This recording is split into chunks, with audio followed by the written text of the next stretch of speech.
राम राम दोस्तों आज मार्केट में साइडवेज मोमेंटम रहा। ध्यान से अगर आप देखेंगे ये वो रेजिस्टेंस जोन है जिससे मार्केट ब्रेक करने की कोशिश कर रहा था। मैं आपको ये 15 मिनट के टाइम फ्रेम पे दिखाने की कोशिश करता हूं। यहाँ पे हमने डिस्कस किया था कि ये एक रेजिस्टेंस जोन है जिसे मार्केट काफी दिनों से ब्रेक करने की कोशिश कर रहा था और कल के दिन इसका ब्रेकआउट भी दिया था, लेकिन प्राइस सस्टेन नहीं कर पा रहा था। ऊपर की तरफ ये वाला रेजिस्टेंस जो है इसे भी अभी समझ लो, क्योंकि जब हम लॉजिक पे जाएंगे तब आपको अच्छे तरीके से समझ में आ जाए कि हम डिस्कशन क्या करने की कोशिश कर रहे हैं। यहाँ पे मार्केट इसका ब्रेकआउट देने की कोशिश कर रहा था। यहाँ पे जब गैप डाउन ओपनिंग हुई थी, यहाँ से रिजेक्शन लेके मार्केट ने एक डाउनफॉल दिखाया था। फिर अगले दिन मार्केट ने फिर से सेम ही जोन से रिजेक्शन लेके आपको फिर से एक डाउनफॉल मार्केट ने यहाँ पे दिखाया था। तो अगर मार्केट इसका ब्रेकआउट भी देके चलता तो हमारे लिए अगला इंपॉर्टेंट टारगेट क्या हो सकता था? यही हो सकता था भाई, इसके ब्रेकआउट के बाद ही तो हम प्लान करते कि भाई मार्केट गैप फिलिंग की तरफ जा सकता है। इसके ब्रेकआउट के बाद ही तो प्लान करते, लेकिन मार्केट ने यहीं पे रिजेक्शन लिया। तो अब सवाल ये खड़ा हो जाता है कि ऊपर की तरफ अपॉर्चुनिटी क्यों नहीं बन सकती थी। ध्यान से अगर आप इस कैंडल को देखेंगे, गैप अप ओपनिंग तो आपको मिली है, लेकिन इस कैंडल का एक लो बना और एक हाई बना। लो से नीचे तो मार्केट गया ही नहीं, तो नेगेटिव साइड तो कुछ प्लान करने का मतलब ही नहीं बनता। अगर इस लो से नीचे भी जाता तो ये सवाल मैं आपसे पूछ लेता हूं, क्या नेगेटिव साइड आप सोचते कि नहीं सोचते? भाई नेगेटिव साइड मार्केट में क्या क्या था? ये वाला एक सपोर्ट एरिया था फिबोनाची के अकॉर्डिंग, ये वाला एक सपोर्ट एरिया था। फिर आपके लिए यहां पे थोड़ी ही दूर पे प्रीवियस डे क्लोजिंग होता है, ये ट्रेंड लाइन हो जाती। तो नीचे की तरफ मल्टीपल सपोर्ट थी, तो कोई बड़ी अपॉर्चुनिटी नहीं मिल सकती थी। छोटी छोटी आपके लिए अपॉर्चुनिटी बन सकती थी जिनमें आप स्कैल्पिंग करके मार्केट से प्रॉफिट निकाल सकते थे, लेकिन कुछ एग्रेसिवली प्लान नहीं कर सकते थे। तो यानी कि नीचे के साइड तो छोटे मूव थे, वो भी तब मिलते जब मार्केट अपने ट्रेडिंग डे लो का ब्रेकडाउन देता, यानी कि जो पहली ही कैंडल बनी है उसका ब्रेकडाउन देता। फिर आप लोगों के मन में सवाल आएगा, चलो ब्रेकडाउन नहीं दिया, ब्रेकआउट तो दिया है, तो जिस किसी ने पॉजिटिव साइड प्लान किया होगा उसका स्टॉप लॉस हिट हुआ होगा। भाई यही तो सवाल आप लोगों के मन में पहले से आएगा। लेकिन जो लॉजिक ध्यान से देखता है वो अच्छे तरीके से जानता है कि अगर रेजिस्टेंस नजदीक होता है, यहां पे अगर मार्केट ट्रेडिंग डे हाई का आपको ब्रेकआउट दे रहा है, पहली चीज आपको फॉलोअर कैंडल नहीं मिली। अगर इसके बाद फॉलोअर कैंडल बनती तब आपके लिए रिस्क लेने वाली एक अपॉर्चुनिटी हो सकती थी, और तब भी आपका स्टॉप लॉस बहुत छोटा लगता है जब मार्केट इस वाले जोन का ब्रेकआउट देता। उसी कैंडल के लो का आप स्टॉप लॉस लेके चल सकते थे, लेकिन मार्केट ने फॉलोअर कैंडल नहीं बनी दी, तो इसका मतलब अपॉर्चुनिटी नहीं है। दूसरी चीज, अगर कोई ये सोच रहा है कि मार्केट ने इसका ब्रेकआउट दे दिया, तो वो अगर रूल नंबर 2 जानता है, जिन्होंने कोर्स किया हुआ है, मैंने उन्हें समझाया हुआ है कि अगर किसी लेवल का ब्रेकआउट मिल रहा है, अगर नजदीकी रेजिस्टेंस है, तो आपको ट्रेड को अवॉइड करना है। इस रेजिस्टेंस जोन पे मार्केट का बिहेवियर देखना है, रिएक्शन देखना है। जैसे कि मार्केट ने इस वाले रेजिस्टेंस जोन पे रेजिस्टेंस की तरह एक्ट किया। ये कहां से रेजिस्टेंस आया? ये फिबोनाची के अकॉर्डिंग आया, जो कि मैंने अभी आपको यहां पे समझाया। ये वही रेजिस्टेंस है। एक तो ये हमारा प्राइस एक्शन के अकॉर्डिंग भी रेजिस्टेंस है, दूसरा यहां पे गैप जो मार्केट ने बना था, एक गैप वाला रेजिस्टेंस है, तीसरा फिबोनाची के अकॉर्डिंग भी यहां पे रेजिस्टेंस जोन है। तो यानी कि हमारे पास 3 रीजन है जो कि एक ये रेजिस्टेंस जोन हमारे लिए सीधे सीधे हो सकता था। हाँ, इस रेजिस्टेंस जोन का ब्रेकआउट मिलता तब आप प्लान कर सकते थे, लेकिन यहां से आपको एक स्कैल्पिंग अपॉर्चुनिटीज मिल सकती है। मैं आपको हमेशा एक बात समझाता हूं, या तो रेजिस्टेंस जोन पे आपको शूटिंग स्टार मिल जाए, या फिर बियरिश इंगल्फिंग मिल जाए, या फिर सपोर्ट जोन पे आपको हैमर मिल जाए, या पिन बार बुलिश कैंडल मिल जाए, या फिर बुलिश इंगल्फिंग मिल जाए। इनमें से कोई सा भी कुछ भी मिल जाए तो आपको रिस्क ले लेना चाहिए, क्योंकि यहां पे स्टॉप लॉस काफी छोटा होता है, लेकिन उसके कंपैरेटिवली रिवॉर्ड काफी अच्छा मिल जाता है। जैसे अगर आप यहां पे प्लान करेंगे, स्टॉप लॉस बहुत छोटा है, लेकिन उसके कंपैरेटिवली मार्केट कहां तक आपको अपॉर्चुनिटी दे सकता है? भाई ट्रेडिंग डे लो तक जा सकता है, और ये आपके लिए क्या है? प्रीवियस डे हाई है, यहां तक जा सकता है। तो इसने पहला सपोर्ट प्रीवियस डे हाई पे ही ले लिया, तो आपके लिए ये एक मोमेंटम हो सकता था। समझे कि नहीं बात को? और ये स्कैल्पिंग वाला मोमेंटम था, क्योंकि मार्केट में एक एग्रेसिव आप तब प्लान करते अगर मार्केट या तो इस ट्रेंड लाइन का ब्रेकडाउन देता, तब नीचे सपोर्ट हो जाता आपके लिए 50,000 वाला, तब आप कुछ यहां पे मल्टीपल सपोर्ट है आपके लिए, जो कि पहले मल्टीपल रेजिस्टेंस बने हुए थे। रेजिस्टेंस जोन का जब ब्रेकआउट मिलता है तो उसकी सपोर्ट की तरह एक्ट करने की पॉसिबिलिटी बढ़ जाती है। तो उस सिनेरियो के हिसाब से अपॉर्चुनिटी बस यही हो सकती थी आपके लिए। दूसरी, एक हल्का सा रिस्क प्लान आप यहां पे भी कर सकते थे। क्या रीजन है? आपको यहां पे डोजी भी कह सकते हैं आप इसे, पूरी तरीके से हैमर तो नहीं कह सकते। डोजी पे मैंने आपको वीडियो प्रोवाइड की हुई है, और ये सपोर्ट जोन पे फॉर्मेशन हो रहा है। छोटा सा स्टॉप लॉस, लेकिन इसके कंपैरेटिवली रिवॉर्ड काफी अच्छा हो सकता था। हालांकि यहां पे अगर आप देखेंगे प्रीमियम में आपको वो उछाल नहीं देखने को मिला होगा। क्यों? क्योंकि मार्केट साइडवेज है। एक बात और मैं आपको नई चीज बताता हूं, जब भी मार्केट में मल्टीपल डोजी या फिर मल्टीपल कैंडल्स बनने लगे, एक रेंज बाउंड मार्केट होने लगी, जैसे आप यहां पे देखो एक रेंज बन रही है, कोई अपॉर्चुनिटी नहीं लेनी, चाहे ब्रेकआउट मिले चाहे ब्रेकडाउन मिले, दूर रहना है।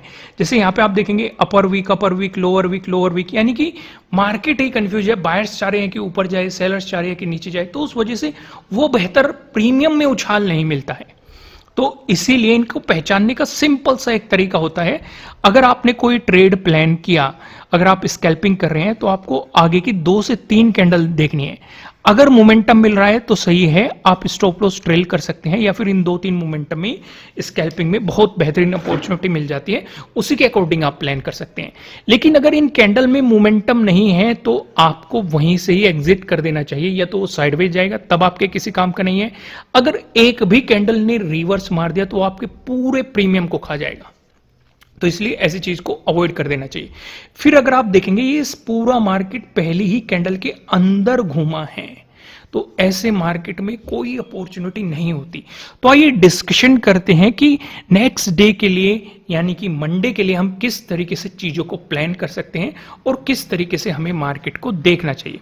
लेकिन पहले डिस्कशन करते हैं एक 1 डे के टाइम फ्रेम पे।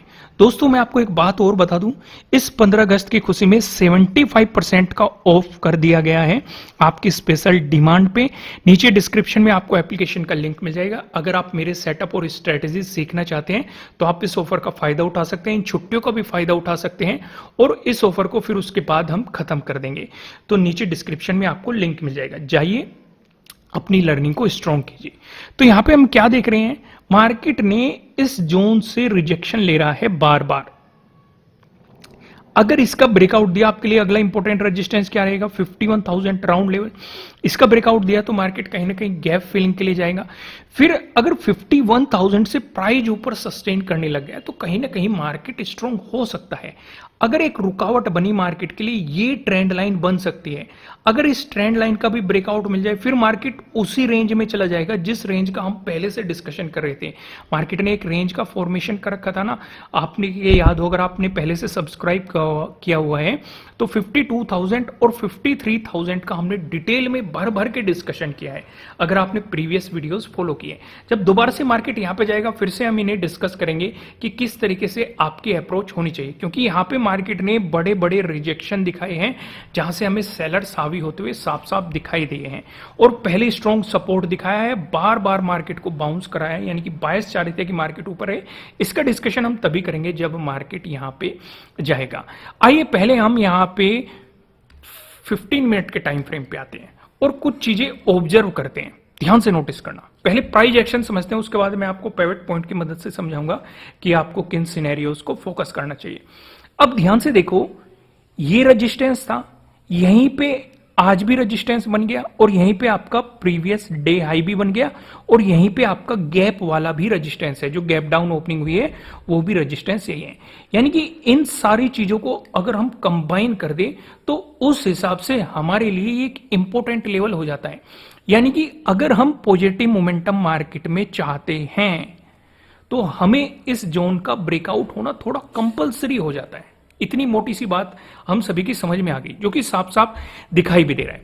दूसरी चीज हम क्या देख रहे हैं, मार्केट ने इस जोन पे सपोर्ट लिया है, पीछे जाओ, मार्केट ने इस जोन पे इंपॉर्टेंट रेजिस्टेंस भी दिखाया है, वो भी हमें दिखाई दे रहा है। यानी कि नीचे की तरफ हमारे लिए ये एक रुकावट बना हुआ है, और इसके जस्ट नीचे ही एक ट्रेंड लाइन भी आ रही है। यानी कि दो चीजों पे हमें नीचे की तरफ फोकस रखना है। ऊपर की तरफ हमें एक चीज पे फोकस रखना है, नीचे की तरफ हमें इन दो चीजों पे भी फोकस रखना है। ये भी आपको समझ में आ गया। दूसरा, यहां पे मार्केट ने जो पैटर्न बना रखा था, जो हमने कल डिस्कशन किया था, मार्केट इसका ऑलरेडी ब्रेकआउट दे चुका है, यानी कि पैटर्न का काम भी खत्म हो चुका है। बस अब हमारे पास सिर्फ और सिर्फ ये ट्रेंड लाइन है। तो हमें दोनों सिनेरियो समझ में आ गई, यानी कि ऊपर की तरफ ये रुकावट है, नीचे की तरफ ये दोनों रुकावट है। यानी कि ऊपर की तरफ हम प्लान करेंगे, जब मार्केट इसका ब्रेकआउट देगा तो हम पॉजिटिव साइड कुछ प्लान करने का सोचेंगे। अगर मार्केट इन दोनों का ब्रेकडाउन देगा तो हम नेगेटिव साइड कुछ प्लान करने का सोचेंगे। तो इस बीच क्या करना है? अगर आप बिगनर है तो आपको कुछ भी नहीं करना है, बस मार्केट को देखते रहना, क्योंकि अगर इस बीच मार्केट घूमा तो वो साइडवेज जाएगा तो वो आपके प्रीमियम को नहीं बढ़ाएगा, प्रीमियम नहीं बढ़ेगा तो आपको प्रॉफिट भी नहीं बनने की पॉसिबिलिटी कम है। समझ में आ गई आपको? तो यहां पे हम इस बीच दूर रहेंगे, लेकिन अगर आपको थोड़ा बहुत एक्सपीरियंस हो गया है तो आप स्कैल्पिंग अपॉर्चुनिटीज का बेनिफिट ले सकते हैं। कैसे? आपको पता है, अगर मार्केट ने ऊपर की तरफ मोमेंटम दिखाया, पहला रेजिस्टेंस ये हो सकता है, आपका एग्जिट पॉइंट हो सकता है अगर आप कुछ छोटा मोटा स्कैल्प प्लान कर रहे हैं। ये अगर नेगेटिव मोमेंटम दिखाए तो आपको पता है नीचे सपोर्ट ये हो सकता है, तो यहां पे आप एग्जिट प्लान कर सकते हैं, छोटा मोटा स्कैल्प कर सकते हैं। समझ में आ गई? यहां तक चीजें क्लियर हो गई। अब एक एक चीज को स्टेप बाय स्टेप समझते हैं, यानी कि ये आपके लिए हो गया कुल मिला के नो ट्रेडिंग जोन। इस बीच आपको मार्केट को सिर्फ और सिर्फ देखना है, या छोटे मोटे मौके मिल रहे हैं वो पकड़ने हैं। ज्यादा कुछ बड़ा प्लान करने के बारे में आपको नहीं सोचना चाहिए, नहीं तो एकदम से आप ट्रैप भी हो सकते हैं। फॉर एग्जाम्पल, अगर आप इस कैंडल को देखेंगे, इसने पहले इस जोन से निकलने की कोशिश की है और एकदम से इसमें सेलिंग आई है, तो उसने पूरी तरीके से ट्रैप करके साइडवेज कर दिया। अगर मार्केट आपको वही ट्रैपिंग करता है जब चीज पहले से ही पता है, तो क्यों रिस्क लेना?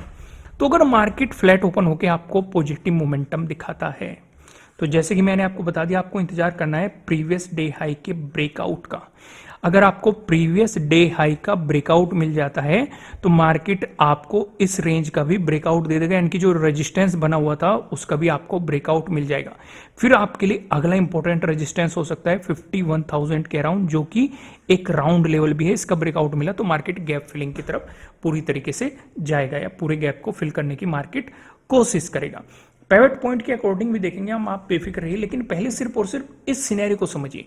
अगर मार्केट फ्लैट ओपन होकर आपको नेगेटिव मोमेंटम देता है, उस सिचुएशन पे आप क्या करेंगे? उस सिचुएशन पे आपको ये देखना है कि मार्केट इसका भी ब्रेकडाउन दे, इस वाले सपोर्ट जोन का, यानी कि 50,293 का भी ब्रेकडाउन दे। साथ के साथ ये जो ट्रेंड लाइन है आप इसे आगे एक्सटेंड करेंगे, इसका भी आपको ब्रेकडाउन मिले। हो सकता है दोनों का एक जगह ही आपको ब्रेकडाउन मिल जाए, क्योंकि कहीं ना कहीं तो ये ओवरलैप करेंगे ही। तो अगर इन दोनों का ब्रेकडाउन मिलता है, फिर आपके लिए नीचे की तरफ इंपॉर्टेंट सपोर्ट है 50,000, जो कि एक राउंड लेवल भी है। फिर आप इस पे देखेंगे, अगर इस पे हैमर मिल जाता है या पिन बार बुलिश कैंडल मिल जाती है, एक छोटा सा स्टॉप लॉस लेके आप पॉजिटिव साइड प्लान करेंगे। लेकिन अगर ओवरऑल मार्केट का सेंटिमेंट नेगेटिव बना रहा तो उस सिचुएशन पे आप हाफ क्वांटिटी के साथ काम करेंगे। लेकिन अगर बाहर का मार्केट पॉजिटिव बना रहा तो आप यहां पे क्या करेंगे? आप पॉजिटिव साइड फुल क्वांटिटी के साथ प्लान कर सकते हैं, एक छोटा सा स्टॉप लॉस लेके। चीजें क्लियर होगी। लेकिन वहीं पे अगर मार्केट ने दे दी आपको गैप अप ओपनिंग, अब इस सिनेरियो को थोड़ा सा ध्यान से समझो, गैप अप ओपनिंग और गैप डाउन ओपनिंग। अगर मार्केट गैप अप ओपन देता है तो इसका डिस्कशन करने से पहले मैं आपको बता दूं, ये आपके लिए किसी भी तरह का ना तो कोई बाय रिकमेंडेशन है, ना ही कोई सेलिंग रिकमेंडेशन है। ये जस्ट एजुकेशनल पर्पज से बनाई गई एनालिसिस वीडियो है। इन्वेस्ट करने से पहले आपको अपनी रिसर्च करनी है, अपने इन्वेस्टर की सलाह लेनी है, क्योंकि प्रॉफिट भी आपका होने वाला है, लॉस की जिम्मेदारी भी आपको अपने आप लेनी है। अगर मार्केट गैप अप ओपन होता है, जैसे कि मैं आपको पहले ही एक्सप्लेन कर चुका हूं कि यहां पे भी मार्केट एक मोमेंटम देके, एक गैप अप ओपनिंग देके, सॉरी यहां तो गैप डाउन ओपनिंग मिली थी लेकिन रिजेक्शन देके नेगेटिव मोमेंटम दिखाया था। यहां पे आप देखेंगे गैप अप ओपनिंग दी, मार्केट ने रिजेक्शन दिखाया। और यहीं पे आपका प्रीवियस डे आई भी अगर इसी जोन के आसपास, यानी कि 50,690 के आसपास मार्केट गैप अप ओपन होता है, एक तो बड़ी गैप अप ओपनिंग देता है, तो हम इन चीजों को अवॉइड करते हैं। बड़ी ग्रीन कैंडल, बड़ी रेड कैंडल, बड़ी गैप अप ओपनिंग और बड़ी गैप डाउन ओपनिंग। इस सिचुएशन में हम मार्केट के ठहराव का इंतजार करते हैं। जब मार्केट पूरी तरीके से ठहर जाता है तब कुछ नया प्लान किया जाता है। तो अगर ज्यादा बड़ी आपको गैप अप ओपनिंग मिली है, पहले शांति से बैठ जाना, ठीक है। अगर आपको यहां पे शूटिंग स्टार मिले या फिर बियरिश इंगल्फिंग मिले तो उस सिचुएशन पे आप नेगेटिव साइड प्लान करेंगे। लेकिन ध्यान ये रखना, नेगेटिव साइड आते समय प्रीवियस डे क्लोजिंग आपके लिए सपोर्ट के रूप में एक्ट करेगी। इसका ब्रेकडाउन मिला तो प्रीवियस डे लो आपके लिए सपोर्ट के रूप में एक्ट करेगा। इसका ब्रेकडाउन मिला तो ये फिबोनाची के अकॉर्डिंग 50,293 आपके लिए सपोर्ट के रूप में एक्ट करेगा। और यहीं आसपास आपको ये ट्रेंड लाइन भी मिल सकती है। तो नीचे की तरफ जो सपोर्ट है इस एरिया में वो काफी नजदीक है। तो बेहतर ये रहता है, अगर मार्केट मोमेंटम दे रहा है या तो आप पार्शियल प्रॉफिट बुकिंग करने में विश्वास रखते हो या उसी के अकॉर्डिंग चीजों को प्लान करते हो। लेकिन अगर मार्केट वो नहीं दे रहा है तो आप कुछ बड़ा इस ट्रेंड लाइन के और इस 50,293 के ब्रेकडाउन के बाद प्लान करेंगे। फिर नीचे सपोर्ट की पॉसिबिलिटीज आपके लिए 50,000 हो सकती है। क्लियर हो गया। अब जो ट्विस्ट है वो है गैप डाउन ओपनिंग में। अगर मार्केट गैप डाउन ओपनिंग दे देता है उस सिचुएशन पे, भाई जैसे कि यहीं पे आपका प्रीवियस डे लो हो गया, यहीं पे आपका फिबोनाची के अकॉर्डिंग ये लेवल हो गया 50,293, यहीं पे आपकी ये वाली ट्रेंड लाइन होगी, यहीं पे आपका ये वाला सपोर्ट जोन हो गया। यानी कि इस एरिया में बहुत ही घोच पोच है, यानी कि काफी मल्टीपल आपके लिए सपोर्ट है इस एरिया में। तो अगर इस एरिया में आपको गैप डाउन ओपनिंग मिल रही है तो खुद ही सोचो, क्या कुछ प्लान करना समझदारी होगी कि नहीं होगी? बताओ मुझे कमेंट करके कि इस एरिया में अगर गैप डाउन ओपनिंग मिलती है तो क्या कुछ प्लान करना समझदारी है कि नहीं? भाई पॉजिटिव साइड अगर मार्केट जाएगा तो पहला रेजिस्टेंस क्या बनेगा? प्रीवियस डे क्लोजिंग, बहुत छोटे पॉइंट है। इसका भी मार्केट ने ब्रेकआउट दे दिया तो अगला रेजिस्टेंस क्या बनेगा? भाई प्रीवियस डे हाई के अकॉर्डिंग भी रेजिस्टेंस है, प्राइस एक्शन के अकॉर्डिंग भी रेजिस्टेंस है और गैप के अकॉर्डिंग भी रेजिस्टेंस है। तो यानी कि प्रीवियस डे क्लोजिंग से अगर ऊपर चलता है तो ये मोमेंटम एक छोटा सा आपके हाथ लग सकता है, कुछ ज्यादा बड़ा नहीं है। ज्यादा बड़ा मार्केट तब प्लान कर सकता है अगर इस रेंज का ब्रेकआउट दे या फिर मार्केट गैप डाउन ओपनिंग दे के इस जोन का यानी कि 50,293 का ब्रेकडाउन देके आपको नीचे फॉलोअर कैंडल प्रोवाइड करा दे, तब आपके लिए एक अपॉर्चुनिटी बन सकती है नेगेटिव साइड। क्योंकि फिर सपोर्ट की पॉसिबिलिटीज आपके लिए नीचे एक तो 50,000 हो सकती है, इसका ब्रेकडाउन मिला तो इस एरिया में यानी कि जो 6th का डे लो है ये आपके लिए काफी इंपॉर्टेंट सपोर्ट के रूप में काम कर सकता है। यानी कि कुल मिला के अगर मैं छोटी सी बात में समझाऊं, इस बीच आपके लिए स्कैल्पिंग अपॉर्चुनिटीज के अलावा कुछ भी नहीं है। और अगर मार्केट ने धीरे धीरे इनडिसीजन कैंडल बनाते हुए या डोजी का फॉर्मेशन करते हुए मार्केट ने मोमेंटम दिया तो हो सकता है आपको स्कैल्पिंग अपॉर्चुनिटीज भी ना मिले। तो इसलिए इस एरिया में सतर्क रहना है। आइए अब हम यहां पे पिवट पॉइंट की तरफ चलते हैं। अगर हम पिवट पॉइंट के अकॉर्डिंग सपोर्ट रेजिस्टेंस देखने की कोशिश करें तो हमें ये दिखाई दे रहा है, अगर मार्केट फ्लैट ओपन होकर आपको पॉजिटिव मोमेंटम दिखाता है, जो हमारे लिए पहले रेजिस्टेंस की पॉसिबिलिटीज है 50,751 पे हो सकती है। अगर मार्केट ने इसका ब्रेकआउट दिया, जो दूसरे रेजिस्टेंस की पॉसिबिलिटीज है ये 50,873 पे हो सकती है। अगर मार्केट ने इसका भी ब्रेकआउट दिया, जो आपके लिए तीसरे रेजिस्टेंस की पॉसिबिलिटीज है ये 51,061। और एक बात और ध्यान रखा करो, अगर ये पॉइंट आते हैं ध्यान से नोटिस करो, यहाँ पे 50,000 पास में है, 51,000 पास में है, सॉरी मैं 50,000 बोल दिया, 51,000 पास में है, राउंड लेवल है। तो हम इसका इंतजार न करके राउंड लेवल पे ही अपनी चीजें प्लान कर लेनी चाहिए। समझ में आ गई कि नहीं बात? वहीं पे अगर मार्केट फ्लैट ओपन होकर आपको नेगेटिव मोमेंटम दिखाता है तो पहले सपोर्ट की पॉसिबिलिटीज कहाँ हो सकती है? 50,375, इसका ब्रेकडाउन मिलता है। दूसरे सपोर्ट की पॉसिबिलिटीज 50,142, इसका भी ब्रेकडाउन मिलता है। तीसरे सपोर्ट की पॉसिबिलिटीज 49,909। ध्यान से देखो, ये भी किसके पास में है? 50,000 के पास में है। समझ में आ गई? तो दोस्तों इस वीडियो को लाइक करना, और अगर आप ऑफर का फायदा उठाना चाहते हैं 75% 15 अगस्त की खुशी में ऑफ किया गया है, नीचे डिस्क्रिप्शन में आपको एप्लीकेशन का लिंक मिल जाएगा। अपनी लर्निंग को और भी ज्यादा स्ट्रॉन्ग कीजिए, इन छुट्टियों का फायदा उठाइए, वीकेंड का फायदा उठाइए और लर्निंग को स्ट्रॉन्ग कीजिए। मेरे सेटअप और स्ट्रेटेजीज आप सीख सकते हैं। फिलहाल इस वीडियो में इतना ही, फिर मिलते हैं किसी नेक्स्ट वीडियो में, तब तक के लिए राम राम।